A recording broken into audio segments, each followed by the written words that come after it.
దేవుడు ఎన్ని శ్రమలు మనకు అనుమతిస్తాడంటే చచ్చిపోయే వరకు ఏదో ఒక శ్రమ ఉంటానే ఉంటుందండి. అదే నన్ను క్రైస్తవ జీవితం. నువ్వు అమ్మయ్యా ఇంకా మధ్య కూడా కదట్లేదండి, నువ్వు తేడా భక్తిలో ఉన్న గుర్తుపెట్టుకో. ఏదో ఒక శ్రమ ఉంటుందండి, ఏదో ఒక ఇబ్బంది ఉంటుందండి.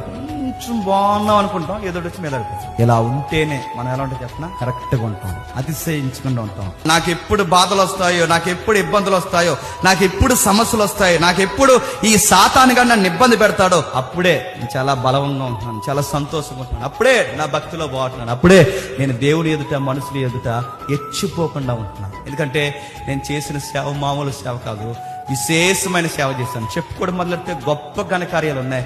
ఇలా చెప్పుకుంటూ పోతే దేవుడు కనబడు. పౌలని నేను కనబడతాను, నేను కనబడకూడదు, నా దేవుడు కనబడాలి అంటే నా జీవితంలో శ్రమలు ఎప్పుడు ఉండాలి, నా జీవితంలో బాధలు ఎప్పుడు ఉండాలి. ఆ బాధల్లో ప్రభు నా దగ్గర ఉండాలి.